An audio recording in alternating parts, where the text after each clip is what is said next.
Hey everybody, today we're going to start a series of modules looking at how circuits respond to different frequencies of AC signals. I'm Michelle Maharviz and I'm Vivek Subramanian. Let's get started. Now Michelle of course started by mentioning that we're going to look at circuits and how they respond to frequency changes in AC signals. So Michelle, maybe you can start by defining what you mean by an AC signal before we get going. Perfect. So as a reminder, an AC signal is treated essentially as a pure sinusoid, right? So we are going to be dealing exclusively in this set of modules with signals that have an amplitude and are purely sinusoidal. So you'd have an amplitude and a frequency and some maybe phase shift to that signal. Okay. Similar to what we've been doing in the recent modules. Got it. So what we're saying is anything that we're talking about in this module, the input or the outputs for that matter that we're dealing with are sinusoids. That's right. All right, so let's go. So we're going to talk about frequency response, and I'm going to define a term for you to begin. And the term I'm going to define for you is the transfer function. So if we take some arbitrary circuit that we treat as a black box, and it has some output and some input, we define the transfer function as the output response to that input. And specifically, it's the with respect to the frequency response, it's the output response to that input as a function of the angular frequency. So you remember when we talked about sinusoids first, we said that the sinusoid has an amplitude, which is a prefactor to the sine term. Then it has a frequency and a phase. And the frequency is defined as an omega t, and the phase is defined as a phi. So what this transfer function does then is it defines the output response to an input excitation as a function of omega. So how would we write that? Well, let's consider a system where the output is some voltage and the input is some voltage. So then the transfer function, h, now it's again a function of frequency because we're talking about frequency response, so h of omega would be V out of omega divided by V in of omega. So let's take a second here to just look at the sort of common sense intuitive place this comes up. You've already seen that we can cast sinusoidal time domain sinusoids into phasor notation, and these sources, when cast this way, have a magnitude or an amplitude and a phase, right? They're purely sinusoidal. Yep. And we know they have some frequency omega. And then when we measure anything, when we solve rather anything in that circuit, a current, a voltage, similarly that will look like a phasor. It'll have a magnitude and a phase at that frequency omega. Right, so what you're saying is since we did everything in terms of sinusoids, the resulting sinusoid in the output is just going to be some amplitude, some frequency, and some phase. Right, exactly. And so that's why we can write this. We basically, whenever we write these expressions, they're going to end up basically being a function of that omega term that we included when we were doing the phasors. You'll see in a second, but that's really where this comes from. Makes sense. Now in this particular example that we have right over here, I've chosen to define a transfer function that's really a voltage gain. Because since it's the output as a function of the input, when I calculate that ratio, this is effectively a frequency-dependent voltage gain. That's right. Okay, makes sense to me. So we've got that. Now of course when we have this function, this is going to be some sort of complex number. That's right. It's going to be a complex number. Because all our voltage functions, when we wrote them, they were complex numbers. So that complex number, of course, we can transform into a polar notation, right? So what we can do is, if we have some x plus jy, we can transform it into a polar notation, which means h of omega we could rewrite as some magnitude of omega and then a phase of omega. Because remember, on that polar notation, the x-axis was the real magnitude side, and the y-axis represented the imaginary part. So when we did the diagonal to get to the polar notation, the diagonal length is the magnitude, and the angle sets the phase. That's right. Okay? So we can then get a magnitude function, which is calculated as essentially the length of the diagonal, and the phase is the angle associated with that diagonal. Now we're going to use these because if you think about it, I could separate these two terms, and I can always calculate the magnitude and perhaps plot the magnitude as a function of frequency, and calculate the phase and plot the phase as a function of frequency. Right, and that's what we're doing here. The subtlety, the subtle conceptual leap that's just happened from the phasor work that we just did in the other modules is that what we're telling you is when you solve these problems generally, the magnitude part and the phase part are themselves going to be a function of frequency. This was true for the problems we already did for you, but now we're explicitly calling it out and we're going to mess around with that. Right. The subtle difference between the phasor module was in the phasor module, we might give you a single omega, Right. and then you'd calculate the complex response. Here what we're doing is we're saying, well, omega is a variable, and so you want to look at how the response changes as a function of omega. Right. Now what that means is we don't want to generate a plot with x and y. What we want to do is generate a plot versus omega. Right. So it's convenient then to separate out the magnitude and phase so we can generate standard scatter plots representing magnitude and phase as a function of frequency. Okay, now this is one example, and this is a transfer function for the voltage gain. There are other transfer functions. So remember, this is not the only one. And I'm going to give you 3 other specific ones, and the 3 specific ones I'm going to mention are, of course, we could calculate a current gain, which is just going to be I out over I in. We could do things in terms of some sort of transconductance type parameter. So we could have a transfer impedance where the output is in voltage, but the input is in current, which means the units end up being in terms of? That would be ohms? Yep, that's right. All right. Wow, you sound shocked, Michel. And of course we can also do the reverse, and we can do transfer admittance, which will be the output current versus the input voltage. And all the tricks that we're going to teach you here, you could apply to any of these transfer functions, okay? And what would be the units of admittance for that? Well, I know of 2 ways of saying it. I could call it in terms of Siemens or my old favorite Mohs. I wanted to hear you say Mo. Okay. All right. Okay, well, maybe, Michel, what you can do is now give us some examples of typical transfer functions. And in particular, I think let's start with magnitude because it's often easier to think about. Perfect. Now, what I'm going to do is, without showing you a circuit, I'm going to show you the canonical kinds of responses you might get. And in the very next slide, Vivek's going to start us out with a simple circuit and show how you can get behaviors like this. But here what we've done is we've plotted omega on the x-axis in all of these plots, and on the y-axis is the magnitude. Both of these axes are linear. In the next module, we're going to show you how you can use log plots to look at some of the same things, but to be clear, these 4 plots are linear. In other words, it's just what you'd expect from a straight plot.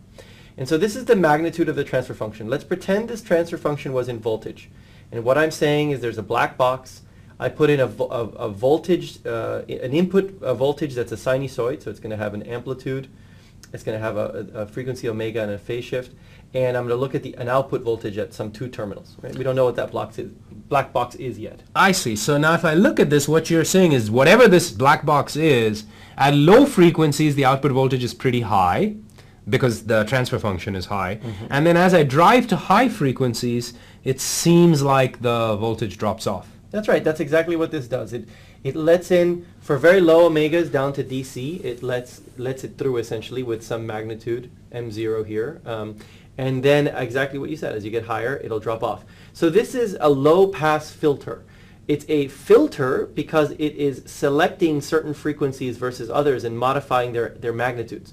Okay, so if I think about that, if I had multiple frequencies going into this system, the high frequencies would get suppressed. They wouldn't show up on the output because the transfer function over here is pretty small, so the output frequencies get suppressed, but the low frequencies that go into the system show up high. Yeah, exactly. Okay. Right. So let me give you an example, by the way, since we're on this, of a system where we would do this. And the example I'm going to give you is in audio. So many of you probably have multi-speaker systems. Let's say you have a home theater, and you've probably heard that typical speakers will have tweeters, which sort of make the high frequencies sound good, mid-ranges, which make the middle frequencies sound good, woofers that make the sort of fairly low frequencies sound good, and then that big bass boom boom is the subwoofer. Mm-hmm. So for that subwoofer, you want the subwoofer to get the low frequencies, but you don't want it to get the high frequencies, because the subwoofer is good at producing the low frequencies. Mm-hmm. So what you do is you put a low-pass filter in series with the subwoofer.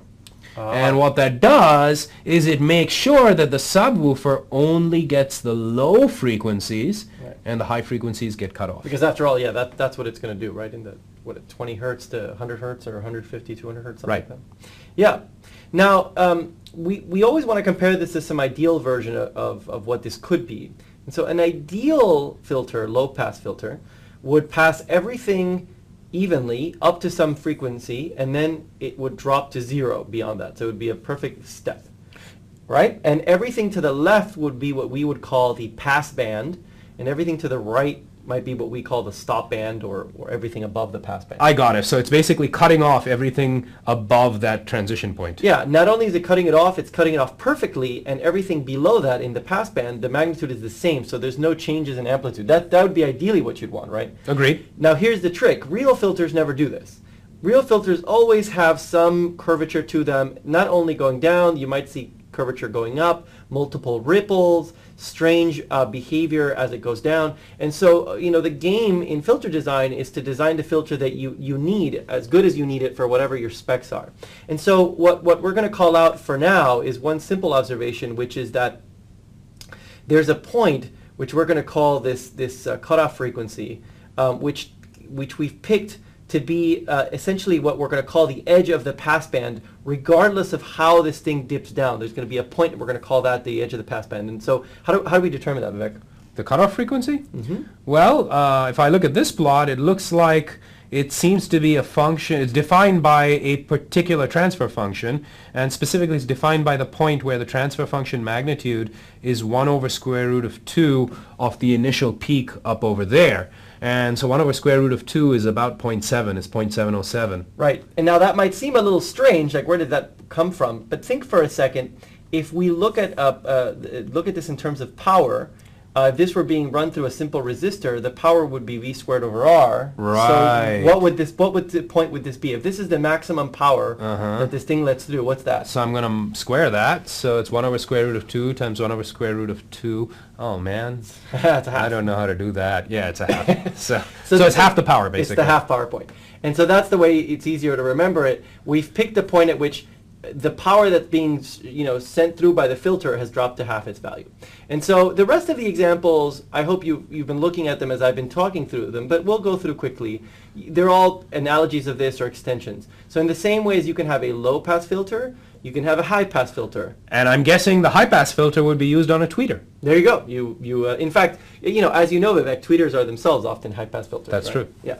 So basically the idealized high-pass filter would just let everything above omega c through, and anything between 0 and omega c would be killed completely. But of course, it doesn't happen like that. You get a curve, and there's also a half power point, and that's what we call the end of the edge of the passband. So for those of you, since we've been talking about audio, and this is kind of something I enjoy talking about, for those of you who have high-end stereos, you probably have a component in there called a crossover.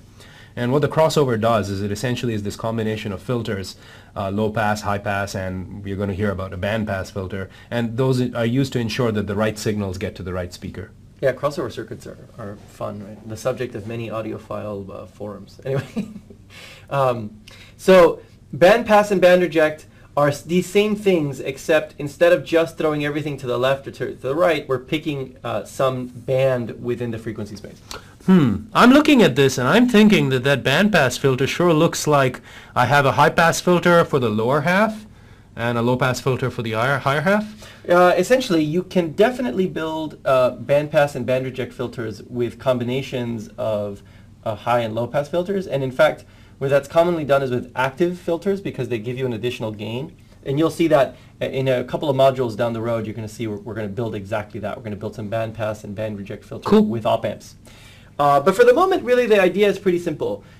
Notice that in the bottom two, because we're picking a band where one side is neither 0 nor infinity, we get two cutoff frequencies, right? You get the lower one and the upper one. Yep, got it. Okay. And both of them are half power points, just on the rising and falling edges of that transfer function. Exactly. And one thing I want to point out is textbooks always want to draw these as symmetric about omega 0 because it just feels good to do that. But that's not necessarily the case. Bandpass filters do not necessarily have to have omega C1 be exactly the same distance from the center frequency that omega C2 is. So, and the center frequency you're defining as the point of the peak gain. Right, exactly. Okay, got it. And that makes sense because that's the case when you have nice symmetry in the curve, but you've just told me there can be ripples and all sorts of non-idealities. So depending on how those are placed, they might not be equally spaced. Yeah, for wide enough curves, you might get all sorts of things. All right, so you'll see these concepts over and over. I think what we'll do now is Vivek's going to take a circuit you've already seen and show you how it acts as a filter. All right, let's do it. So first let's do this qualitatively. Michelle, and I'm going to ask you some questions to see how well you understand capacitors. No, don't at all. All right. So here's my system, and I'm going to claim this is a low-pass filter if my output is the voltage across the capacitor. Okay, so here's a system where my input is the source, and my output is the voltage across the capacitor. Okay. All right? All right. Now, here's the first question. How does the impedance of the resistor change as a function of omega? Well, the resistor itself has an impedance that does not change with omega. Got it. Okay, agreed. Now, what about the impedance of the capacitor as a function of omega? Well, we know that the impedance of a capacitor goes as 1 over j omega c. Yep, so which means the impedance? The lower the omega, the higher the impedance, Right. and the higher the omega, the lower the impedance. So as I increase the frequency, the impedance of the capacitor goes? Down. Down. All right, good. Now let's put that together. I have two impedances in series. Oh, right? so it's an impedance divider. It's an impedance divider. Now, you've already told me that this impedance of the resistor doesn't change, but this one goes down with frequency, right? So how does the voltage across the capacitor change with frequency? So as I go up in frequency, the impedance of the capacitor goes down. Right. If the impedance across that goes down, VC will go down. Exactly. So as I go up in frequency, VC goes down, i.e., it's a low-pass filter. Oh, there you go. Okay, so that's the quantitative explanation. Now let's actually set it up and prove to ourselves that's true. So, but I'm going to begin. You've already told me how to begin. You've told me that this is a voltage divider. Okay. So let's just go ahead and set it up as a voltage divider. And if we set up the voltage divider equation for VC, you know from sort of straight voltage divider formalism that the voltage across the capacitor is going to be the impedance of the capacitor times the source voltage divided by the sum of the two. Agreed? Agreed. All right, and this is the form that that equation takes. Now what I can do is I can take this and I can transform it into a transfer function. And I'm going to do a voltage transfer function, so the voltage transfer function would just be H is equal to the VC, which is my output, divided by VS. Okay? And so because I'm using the low-pass filter and I'm defining the output of the capacitor, I'm going to call it HC. Okay, and so that's going to be H sub C as a function of frequency is equal to VC divided by VS. So I sort of simplify this equation and I get 1 over 1 plus j omega RC. I see. So when you got the VS in the denominator on the left side, you were left with 1 over j omega c all over R plus 1 over j omega c. Exactly. But basically multiplying everything by j omega c over j omega c, essentially, you get turn the top to a 1. Exactly. Okay, got it. That's right. Got it? Got it. So I just simplified this, straight math. Okay? Now, this form is in rectangular coordinate space effectively, right? Because I don't have it in terms of magnitude and phase. So I want to write it in terms of magnitude and phase. Now remember that the magnitude and phase form requires the length of the diagonal to be the magnitude. In other words, I need to get rid of the j omega to get it into a real form. Oh, I see. So wait. So if I have we did this before. If you have a rectangular, complex number in rectangular format, so x plus jy, right, the magnitude is just going to be square root of x squared plus y squared. Right. So and the way we can handle that, the easy way to handle that is to multiply this by its complex conjugate. Okay. And then do the quadratic. Exactly. And so that's what we do here. Okay. I take the square root and after the multiplication by complex coordinate, and you should do that for yourself and prove to yourself that this is the length of the diagonal. Okay. If you're not comfortable with complex numbers, for those of you who know complex numbers, you recognize that this is sort of standard way to get to the polar form. For those of you who aren't, you should go do the math for yourselves and prove to yourselves that this is in fact the length of the diagonal, and then this is the corresponding angle associated therewith. Okay? I see. So what we have here then is we have got an equation for the magnitude, and we have an equation for the phase. And so they both vary with frequency. Exactly. They are both functions of frequency. And you notice, because we separated out the magnitude and phase, we got rid of the j.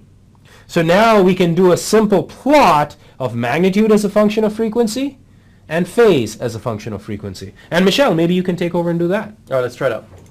So this is a plot of the magnitude of this function. So first of all, let's look at the plot. Let's remind ourselves of what I said in English a moment ago, and then let's look at the math. The plot, if I were to plot the magnitude of that transfer function, it'll turn out to look just like this. Okay? And following the convention, we're looking at this and we see that it's passing things on the low frequency side and beginning to filter things on the high frequency side. We will adopt a convention that we discussed earlier. that the corner frequency is the point at which the voltage, the magnitude of the voltage transfer function. Remember, this is true because we've said it's a voltage transfer function. Got it. So not a power transfer. I understand, because it's the half power point. So if this was a power transfer function, I wouldn't be doing square root of 2, I'd be doing 2. Right, you'd have P0 over 2, or the magnitude sub P over 2, however the notation Got is. it.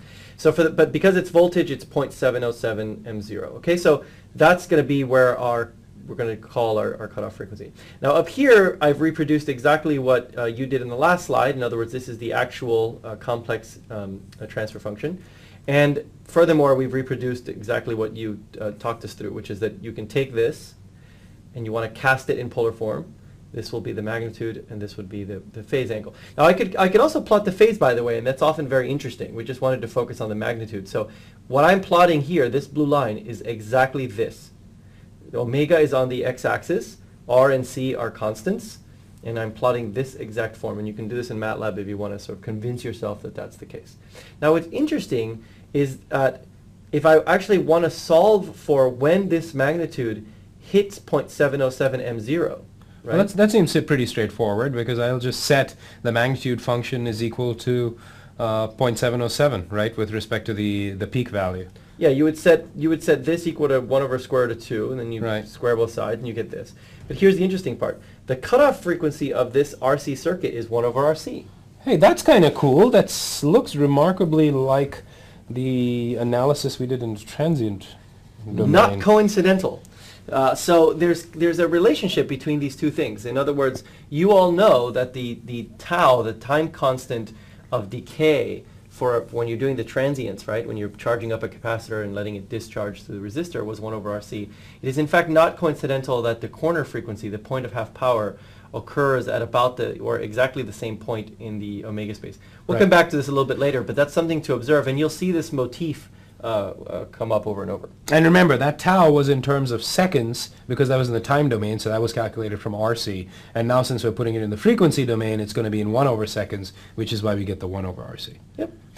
Okay, let's look at the flip case of this. So for the same circuit, let's now look at R. Okay, that's fairly easy. So actually this makes sense intuitively, right? If this side goes down with frequency, given that this is just a loop, the other side has to go up with frequency. So if I were to look at VR versus VS would represent a high-pass filter. Okay, let's check out. That makes sense, right? It makes total sense. Because these are just voltages in series with each other.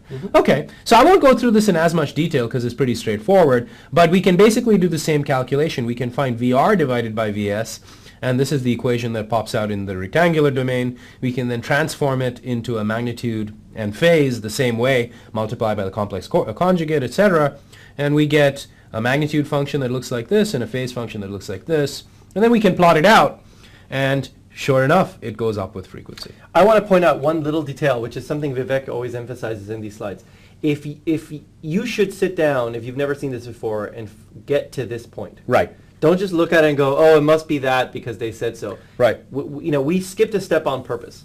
Make sure that when you do the voltage divider, you can not only write it out in the way that you will the first time, but you can actually clean it up and get to this form. That's what I'm trying to get at. Yeah, that's Michelle's way of saying we were too lazy to do it for you. No, it's an educational tool. It's an educational tool.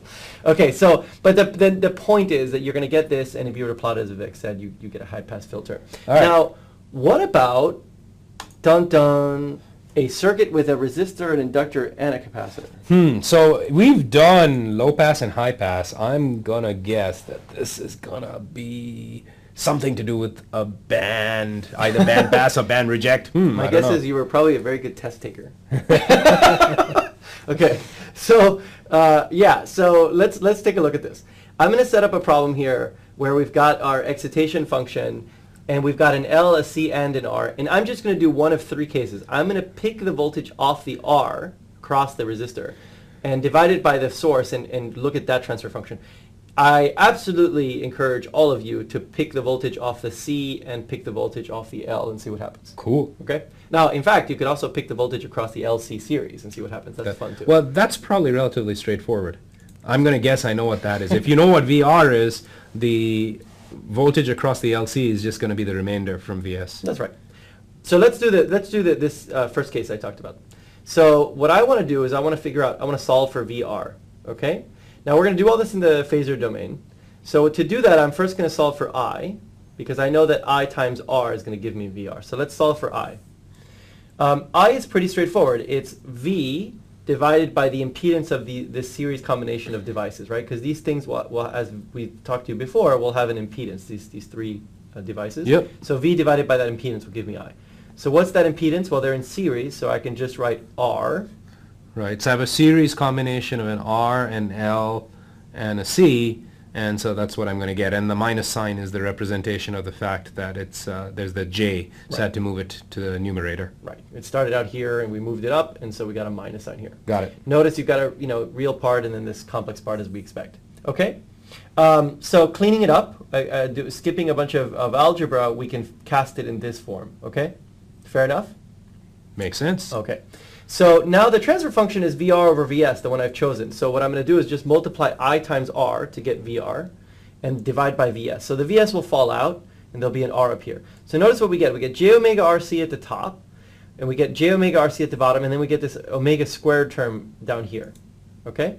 If we were to take the magnitude of this, we're going to get something that looks like this, and if we were to take the phase, we would get something that looks like this, 90 minus the arctan of these two things. Now, we'll come back and explore this in more detail in future modules, but what I wanted to show you is just what it looks like and kind of sort of introduce the idea that circuits like these do something interesting. So it looks like this. So it starts out at 0, it climbs up, it hits a peak, and then it decays out with a somewhat different slope out to infinity. Okay? And if we pick our half power cutoff frequencies, we can define a bandpass. Right, and there's two of them now, I see, because it goes up and comes down, so there's one on each side of the peak. That's exactly right. And you could solve for them. It's not very easy, it's not very hard, sorry, to solve for them, because this is the expression for the magnitude, and you can solve for the point at which this comes to 0.707. So this is fairly easy, right? All I have to do is sort of rewrite it in a quadratic form, and then I find the positive and negative roots, and I'm done. That's exactly right. What's going to happen is when you set this to 1 over square root of 2, you're essentially, when you solve for omega, you've got a quadratic. Those of you that work through this will see that, and then you find the solutions for this quadratic, and you're going to get a negative r over 2l and a positive r 2l in this factor. So, and this is clearly a bandpass filter, hence the notation BP. Yeah, and we could further look at two other things, and this is they're neat things that we will come back to because they're sort of very fundamental. Notice that the center frequency is at 1 over square root of LC. In other words, omega squared equals 1 over LC. That's something pretty neat for those of you that have seen these types of oscillators in physics courses. And as a reminder, that center frequency is calculated by finding the point where the transfer function is at its highest value. Mm-hmm. And then the bandwidth, which is just subtracting one of these corners minus the other. In other words, the width of this passband is R over L. So notice the location of the center frequency depends on the two energy storage components, but how sharp this peak is depends in part on comparing the loss component to something about the energy storage. Okay, so that's kind of cool. It looks like the center frequency does not have R in there, but the bandwidth, in other words, the separation between the two shoulders, has R in there. Yeah. Effectively, this loss element is determining, how wide this thing will turn out to be. And how wide these filters are is very important for a lot of modern devices, and we'll come back to that. So, Michel, maybe you can give an example of how bandpass filters are used with respect to radio? Sure. So a very qualitative example is think about your Wi-Fi. It's got multiple channels, and you'd like to, for example, use those multiple channels independently and jump around. You couldn't put data on one channel and not the other if you didn't have very, very sharp filters sort of dealing on the front end. You can tell that Michel is a young whippersnapper. I ask him to talk about radio, and he talks about Wi-Fi. Hey, that's a radio. I wanted you to go to AM radio and say when you tune to a particular station, you're using a bandpass filter to tune, and that's what you come up with. Oh, what's a radio station? Okay. All right. We'll see you all on the next module where we're going to pick up all of this theme and show you different ways to plot it and really formalize this so it's much quicker to analyze circuits than the way we've done it here. All right. Thanks.